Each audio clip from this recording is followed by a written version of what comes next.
Chapter 2. Beneath the Stones. Part 3. The Labyrinth Below. The narrow passage Grimlock led me through was barely wide enough for a dwarf, let alone a full-grown human. I squeezed through, feeling the rough stones scrape against my back and shoulders, the musty air thick in my lungs. "Keep up, lad," Grimlock's voice echoed from somewhere ahead. "We're not out of the woods yet." I wanted to point out that we were about as far from woods as one could get, buried deep beneath Quandaria's streets. But I saved my breath for the grueling task of navigation. The passage twisted and turned, branching off in multiple directions. Without Grimlock's guidance, I would have been hopelessly lost within minutes. As we pressed on, the sounds of pursuit grew fainter, but I didn't dare hope we'd lost them entirely. If the Veiled Hand and the Guardians of the Eternal Flame were half as determined as they seemed, they wouldn't give up easily. "Grimlock," I panted, ducking under a low-hanging stalactite. "What exactly is this key of eternity?" The dwarf's pace slowed slightly, and I heard him heave a deep sigh. "It's a long story, lad, one that goes back to the very founding of Quandaria." "Well," I said, gesturing at our surroundings, "it doesn't look like we're short on time down here." Grimlock chuckled, a sound like rocks in a tumbler.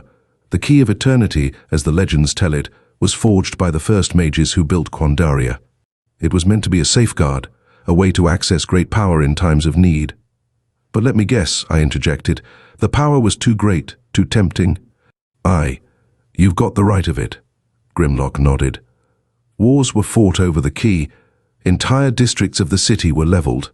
In the end, the surviving mages decided the key was too dangerous to exist as a whole. They broke it into 7 pieces and scattered them across the city and beyond. We emerged into a slightly larger cavern, and I gratefully straightened up, working out the kinks in my back. Grimlock paused, his eyes darting around the space as if checking for unseen dangers. "So, how did you end up with the piece?" I asked, keeping my voice low. Grimlock's bushy eyebrows furrowed. "It was brought to my shop about a week ago. A hooded figure, face hidden, claimed it was just an interesting curio. But I've been in this business long enough to know power when I see it. And now everyone and their grandmother is after it," I mused. "But why now? If this key has been broken for centuries, why the sudden interest?" The dwarf's expression darkened. "That's the real question, isn't it? Something's stirring in Quandaria, lad. Something big. I can feel it in these old bones of mine."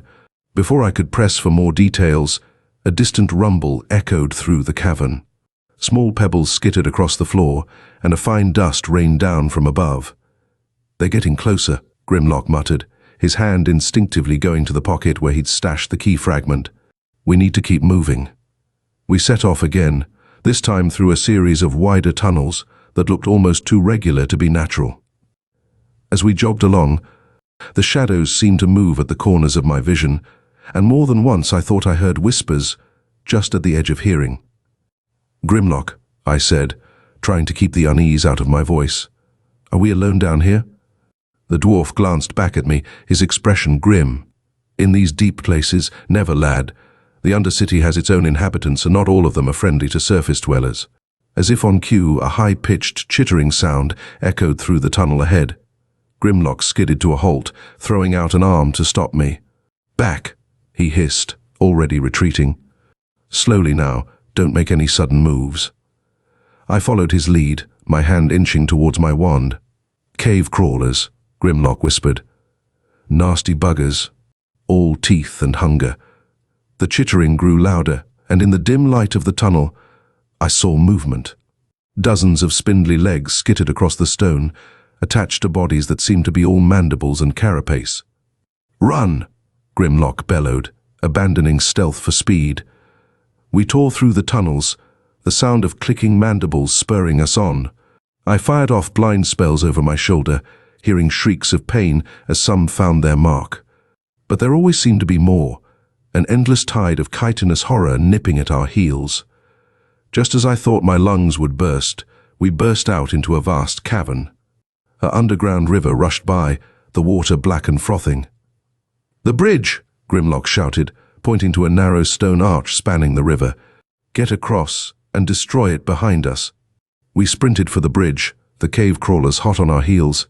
As soon as we reached the other side, I spun around, my wand at the ready. I roared and poured every ounce of power I had into the destruction spell. The bridge exploded in a shower of stone and dust.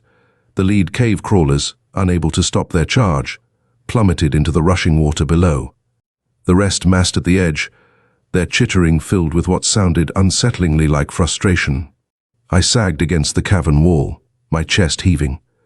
"Well," I panted, "that was invigorating."